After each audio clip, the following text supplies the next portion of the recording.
Assalamualaikum warahmatullahi wabarakatuh. Bismillahirrahmanirrahim. Raditu billahi rabbah wa bil islami dina wa bi muhammadin nabiyya wa rasula. Rabbi zidni ilma warzuqni fahma wa wasi' fiyya rizqi wa barik li fima razaqtani waj'alni mahbuban fi qulubi ibadika waj'alni wajihan fid dunya wal akhirah wa minal muqarrabin. Ya kasiran nawal wa ya hasanal fi'al wa ya qa'iman bila zawal wa ya mubdi'an bila mithal falakal hamdu wal minnat wasyarafu ala kulli hal. Amin. Amma ba'd. Pagi ini saya ingin menyampaikan sebuah catatan terkhusus, terspesial untuk warga Nahdliyin, baik warga Nahdliyin yang di struktural organisasi Nahdlatul Ulama maupun warga Nahdliyin yang berada di pesantren serta warga Nahdliyin yang berada di masyarakat akar rumput. Perlu kita pahami bersama, seiring dengan perkembangan keberagamaan, karena memang sesuatu yang berhubungan dengan keberagamaan itu sangat historis. Ada perkembangan-perkembangan perilaku, diskursus yang terkadang ada konteks tertentu yang masih bertahan secara normatif, secara keagamaan, yang dalam konteks tertentu di beberapa komunitas agama, dalam konteks ini Islam, wabil khusus masyarakat Nahdliyin, itu memang kadang kita temukan kecenderungan untuk lebih nampak sisi historis atau sisi keberagamaannya dari perilaku individu beragama daripada sisi normatif yang menjadi prinsip individu dalam keberagamaan itu. Sekarang ini kita berhadapan pada 3 komunitas, community atau kelompok komunitas keberagamaan. Di beberapa buku sejarah yang sebelumnya hanya saya temukan sebagai komunitas yang saling memberikan tesa antitesa atau melakukan dialog diskursus atau lebih sedikit ekstra perdebatan. Cuman kalau saya mengambil istilah diskursusnya saja. Kalau yang saya baca di waktu saya masih kecil, NU itu kan hanya berhadapan dengan kelompok Syiah dan kelompok Wahabi yang sedikit masuk dalam diskursus yang lebih ekstrim. Dalam konteks positif tentunya menurut saya, berbeda dengan diskursus NU dengan Muhammadiyah, lebih cenderung pada kompetisi tema atau isu yang menjadi dampingan dari kedua organisasi ini, dari organisasi NU maupun Muhammadiyah. Jadi diskursus antara NU Muhammadiyah itu saya membaca di waktu saya aliyah itu cenderung kompetisi memberikan pendampingan, lebih keren,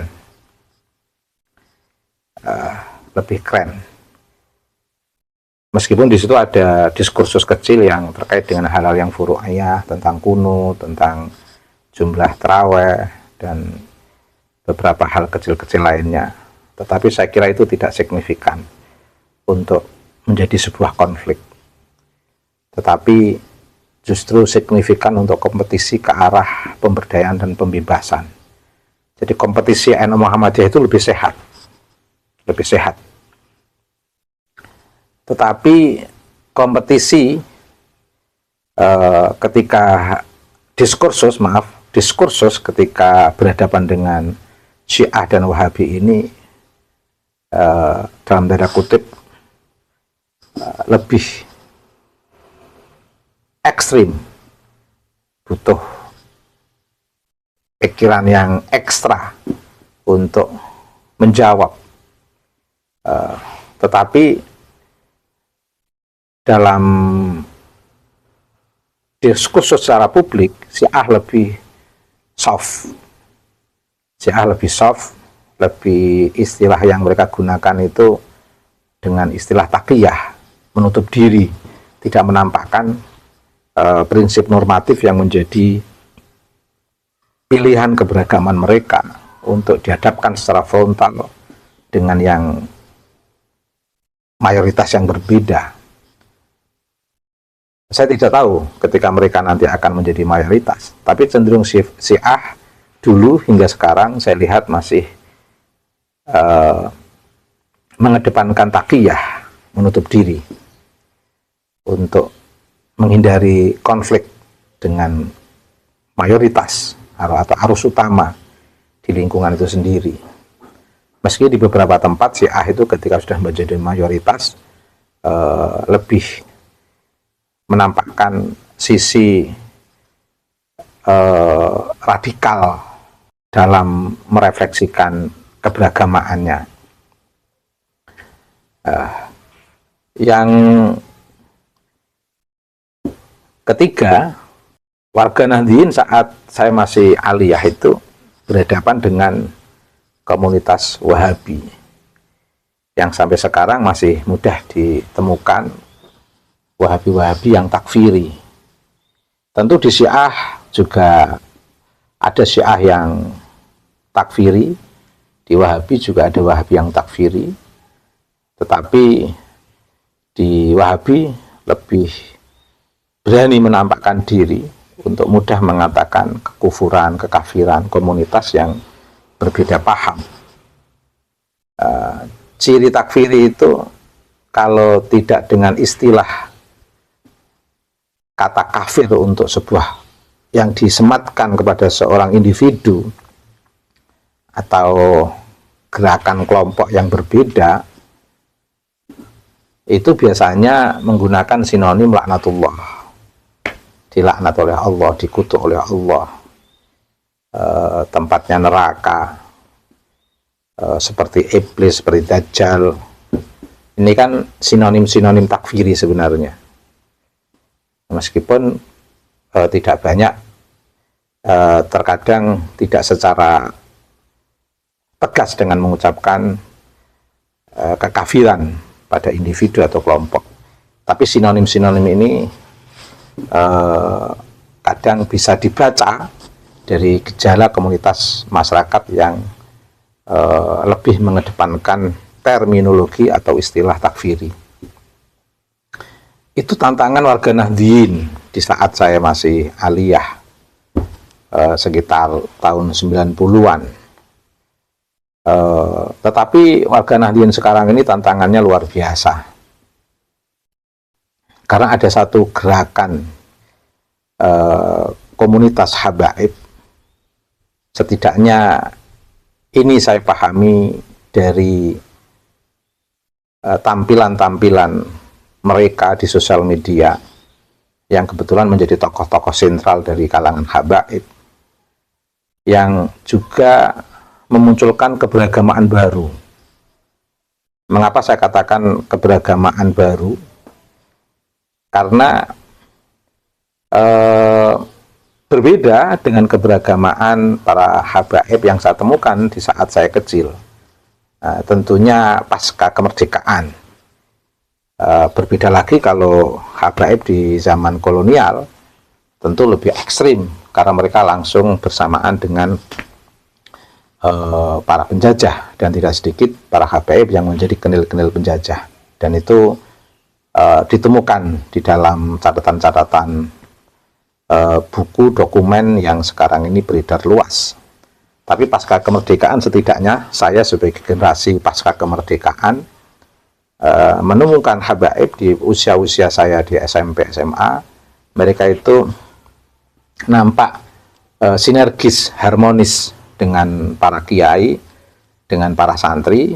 Bahkan sering kita di pondok juga bersahabat dengan para habaib, join dalam tanda kutip, join rokok, join kopi, dan kita harmoni. Dan dalam banyak kesempatan saya kadang-kadang malah dibuatkan kopi oleh beberapa teman dari habaib yang kebetulan mondok di rumah keluarga. Tetapi sekarang ini berbeda. Setidaknya setelah kemunculan FPI yang kemudian mengalami puncak pada 2014-2019, itu ada sistem keberagamaan yang menurut saya merupakan bentuk euforia para habaib yang istilah saya itu overdosis, dimuliakan, dihormati oleh masyarakat pribumi, sehingga lupa kedatangan sebagai imigran yang harus tetap menjaga harmonisasi dengan masyarakat pribumi, sehingga tidak muncul perbedaan antara imigran dan pribumi, betul-betul sudah berbaur. Tapi karena euforia mereka, sehingga di tengah masyarakat muncul istilah-istilah yang akhirnya mengklasifikasi habaib sebagai kelompok imigran, masyarakat pribumi sebagai yang berbeda dengan kelompok imigran. Klasifikasi ini muncul kan karena dimulai dari euforia para habaib yang ditandai diawali dengan kemunculan FPI dalam puncaknya di tahun 2014-2019. Euforia itu sangat bisa dilihat. Bahkan kelompok-kelompok habaib sekarang ini muncul pola keberagamaan yang mereka lebih mengidentifikasi hadramautnya, tarimnya, atau yamannya. Mereka ini sebenarnya di saat pasca kemerdekaan kan kelihatan berbeda antara habaib yang Syi'i dan habaib yang Sunni. Sekarang ini nampaknya sama. Pola habaib yang kita anggap Sunni, refleksi keberagamaan lebih banyak mencerminkan Syiah yang imamah, sehingga sosok Habib Rizik sendiri dengan menggunakan istilah imam besar, Imamul A'zam, dan cenderung maksum, cenderung ini meskipun secara teori mereka tidak menggunakan komunitas yang maksum, tokoh-tokoh mereka sebagai tokoh-tokoh yang maksum, secara akidah mereka masih menampakkan secara publik sebagai pengikut Ahlussunnah wal Jamaah, tetapi secara praktek pernyataan-pernyataan mereka mengindikasikan mereka itu sosok yang ingin dimaksumkan, ingin disucikan tanpa salah. Bahkan mereka dengan terang-terangan membandingkan Habib yang jahil, yang bodoh, ahli maksiat itu lebih utama daripada 70 ulama misalnya. Itu kan sebuah perbandingan konyol yang mengindikasikan sebagai bentuk perspektif yang membantu sistem kemaksuman dalam perhabaiban di akhir-akhir ini, yang itu juga terlihat sebuah hegemoni yang mereka tanamkan di tengah masyarakat dengan membuat sistem kelas sosial, hegemoni ingin tetap di atas, sepintar apapun pribumi tidak boleh setara dengan mereka, apalagi mengungguli, juga melalui sistem kelas sosial, melalui ilmu pengetahuan yang mereka berikan dengan doktrin-doktrin. Dan habaib yang kita baca di beberapa sosial media dari pernyataan-pernyataan mereka sebenarnya sudah mengarah kepada takfiri. banyak sikap-sikap kontra risalah, ucapan-ucapan yang takfiri, yang mencaci pribumi, dan itu sangat mudah ditemukan di beberapa sosial media. Itu salah satu bentuk keberagamaan yang menurut saya konyol, yang justru membuat perspektif masyarakat pribumi ini berbalik arah. Tentu belum terasa sekarang ini, tapi paling tidak setelah adanya tesis Kiai Imad, itu menggugah hasanah untuk jangka panjang, membentuk kesadaran masyarakat tentang sosok habaib yang ternyata di 5 abad setengah dari hasil kajian Kiai Imad tidak terkonfirmasi kalau mereka itu nasabnya bersambung kepada Nabi Muhammad SAW, yang notabene menjadi kata kunci habaib untuk membangun hegemoni di hadapan masyarakat dan memasukkan pengetahuan untuk membentuk relasi kuasa yang tidak seimbang antara imigran Yaman dengan pribumi, seolah-olah pribumi itu harus tunduk dalam sistem relasi kuasa yang dibentuk oleh masyarakat Hadramaut, masyarakat Yaman atau habaib, sehingga para habaib ini bisa menduduki posisi relasi kuasa yang di atas. Dan ini disampaikan melalui ceramah-ceramah keagamaan yang di luar teks normatif sumber otoritas Islam yang diambil dari kewahyuan, kenabian, dan Hasanah At-Turos, cenderung muncul secara halusinatif dan imajinatif, reflektif dari lisan para habaib akhir-akhir ini, yang sangat kontraproduktif dengan nilai-nilai kenabian, sangat produktif dengan nilai-nilai At-Turos, sangat kontraproduktif dengan habaib pasca kemerdekaan. Seolah-olah memang kembali seperti habaib era kolonial. Inginnya habaib sekarang ini seperti habaib di era kolonial, ingin menjajah, menampakkan diri sebagai penjajah, menampakkan diri sebagai penjajah yang seolah-olah mereka mampu menjajah dengan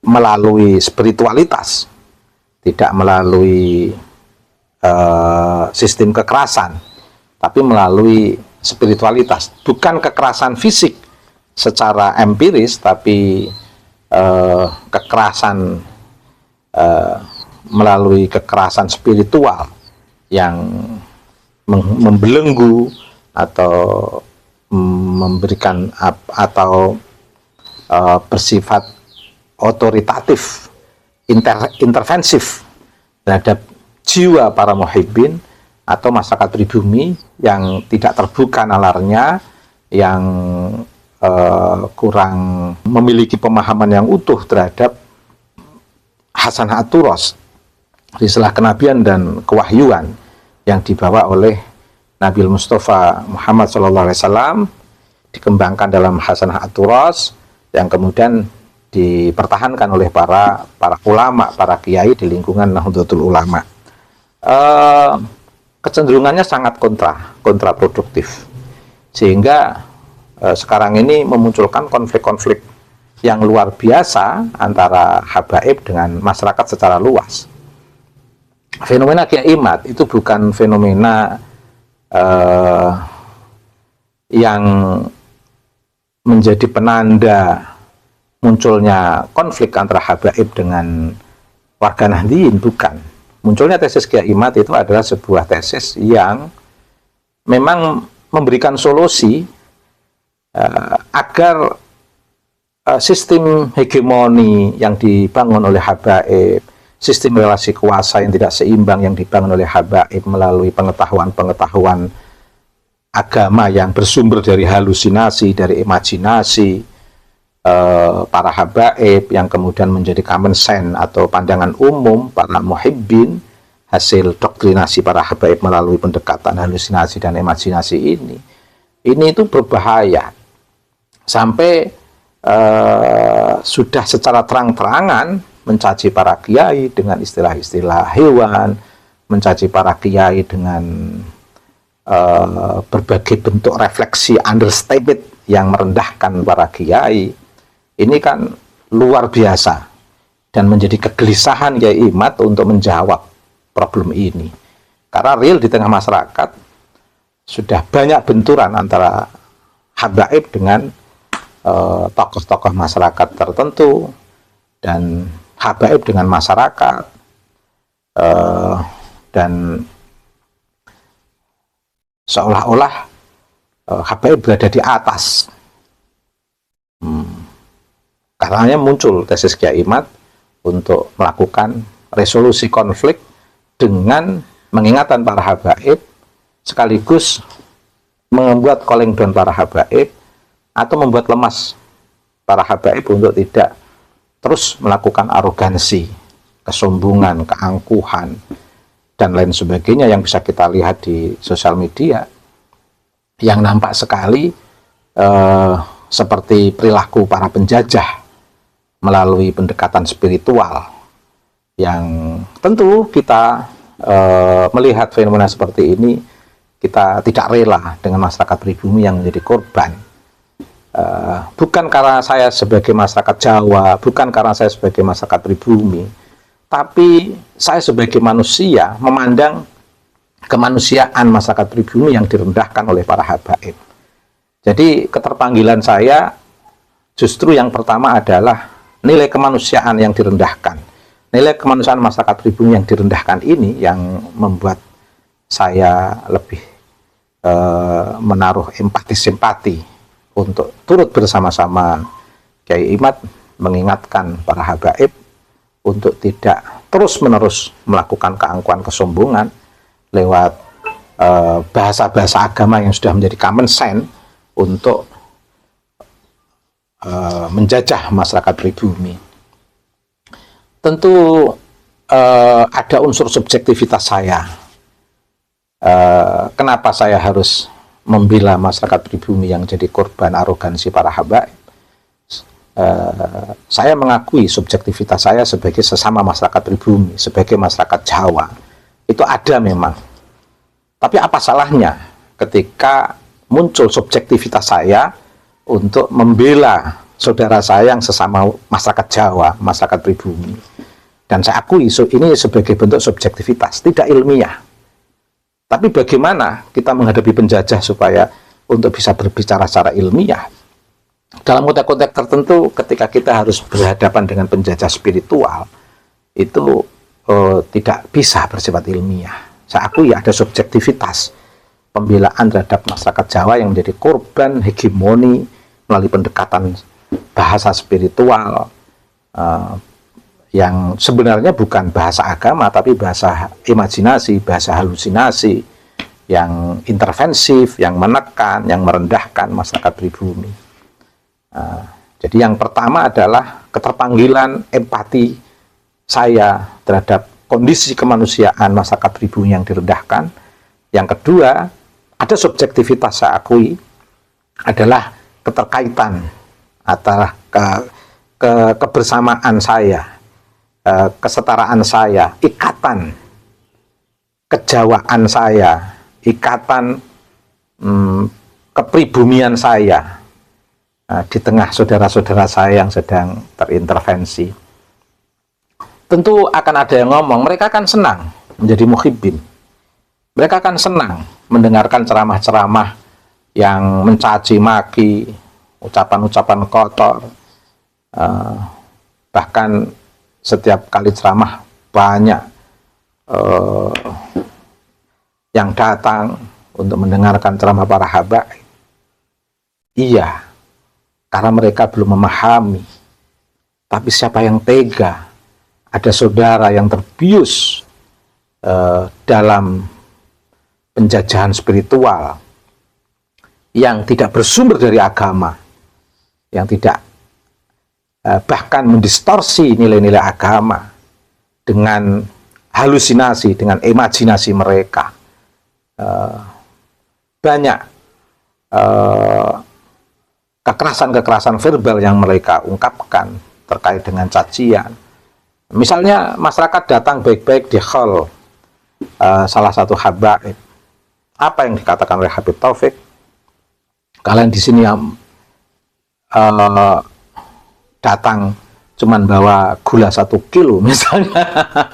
Ini kan salah satu ungkapan yang sangat merendahkan masyarakat pribumi. Tentu kita ingin mengembalikan para habaib dengan masyarakat pribumi, para habib sebagai berawal dari imigrasi datang di Indonesia kemudian menjadi bagian dari warga kita, ingin rukun, harmoni, jangan ada hegemoni dan jangan ada relasi kuasa yang tidak seimbang. Jangan menjadikan agama sebagai legitimasi untuk melakukan intervensi, untuk menindas, ini namanya penjajahan spiritual secara terselubung, gerakan senyap untuk mengkudeta kearifan lokal dengan memasukkan Hadramaut yang diusung oleh para habaib, yang itu berbeda sekali.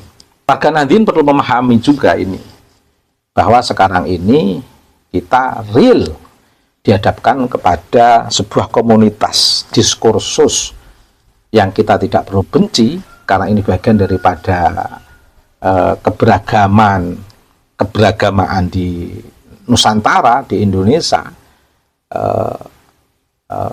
tanpa kita benci, tapi kita harus tetap memiliki eksistensi untuk berdialog dengan 3 kelompok dalam tanda kutip takfiri ini. Dan hati-hati, biar kita tetap memiliki eksistensi tanpa membenci mereka ini dan menjadikan mereka ini sebagai sebuah komunitas diskursus, tapi juga jangan menjadi korban intervensi dan korban sikap otoritarianisme melalui pendekatan spiritual yang dilakukan oleh 3 komunitas. Sehingga 3 komunitas ini ketika berada di tengah kita tetap bersikap wajar, karena kita pun wajar merespon mereka, yaitu komunitas Syiah Takfiri yang sekarang masih istiqomah bertakliyah, kemudian Wahabi Takfiri yang sudah sering menampakkan diri secara publik melalui sosial media, ceramah-ceramah mereka, dan habaib takfiri yang sebenarnya kalau boleh jujur dalam gerakan yang menampak dengan simbol habaib ini, sebenarnya mereka ini juga kalau saya katakan gejala syiahnya itu sudah 70%. Fenomena gejala syiinya itu 70% sebenarnya yang ada di komunitas habaib ini. Sehingga istilah-istilah sinonim atau kesamaan sistem imam, kesamaan tentang kemaksuman, kesamaan nilai terkait dengan otoritas yang harus diunggulkan, terus understatement terhadap komunitas lain, terus pemegang seolah-olah menjadi pemegang surga dan mudah melaknat, seolah-olah mereka yang tidak setuju dengan mereka itu akan tidak mendapatkan syafaat dari Nabi, ancaman neraka dan lain sebagainya. Itu kan sudah berkembang secara publik, sudah tidak bisa ditutup-tutupi lagi. Sehingga apa yang saya sampaikan ini real sebuah perkembangan diskursus yang sekarang ini suka atau tidak suka, cocok suka atau tidak suka, percaya atau tidak percaya, betul-betul sedang berada di hadapan warga Nahdliyin. Dan kita harus realistis, tidak usah benci dengan mereka, tapi kita harus tetap memiliki eksistensi kita sebagai warga Nahdliyin yang memiliki ajaran yang utuh dari Hasanah At-Turas yang bersumber dari kewahyuan dan kenabian, yang bisa dipertanggungjawabkan secara ilmiah, yang bisa dipertanggungjawabkan untuk mencapai kebahagiaan secara setara antara seluruh umat manusia di dunia ini, membangun sebuah kemerdekaan dan kehambaan di hadapan Allah. Dan yang bisa perspektif subjektif saya, ajaran kita di Ahlussunnah wal Jamaah ini berbasis khasanatul ras melalui sumber kewahyuan dan kenabian yang bisa lebih menjanjikan kebahagiaan kita kelak di akhirat bersama para kekasih Allah, anbiya, mursalin, aulia, syuhada, sholihin, wa hasuna ulaika rafiqa. Terspesial bersama para ulama-ulama Nusantara, para wali-wali Nusantara, para kiai-kiai Nusantara, dan para pecinta risalah kenabian min Nabil Mustafa Muhammad SAW, dan pecinta modeling sistem percontohan yang diajarkan oleh Wali Songo melalui sistem pribumisasi Islam, sehingga kita nyaman sebagai masyarakat Jawa, nyaman sebagai masyarakat yang betul-betul Jawa, tapi betul-betul bil ilmi wat tuqa, tanpa mengedepankan kebesaran kelompok, tapi betul-betul kebesaran, pencerahan dan pembebasan searah dengan misi risalah kenabian yang dibawa oleh Nabi Muhammad SAW, sampai para Wali Songo, sampai para kiai-kiai yang masih konsisten, istiqomah mengikuti ajaran Wali Songo tanpa terdistorsi oleh halusinasi, imajinasi para habaib yang keluar dari ajaran Hasanah Aturos dan terdistorsi oleh Syiah takfiri maupun terdistorsi oleh gerakan-gerakan Wahabi takfiri. Realitas ini saya sampaikan sebagai sebuah catatan untuk tetap cerdas, membangun eksistensi, berdialog dengan mereka tanpa harus membangun kebencian dengan mereka. Terima kasih. Demikian, semoga bermanfaat. Wallahul muwaffiq ila aqwamit thoriq. Wassalamualaikum warahmatullahi wabarakatuh.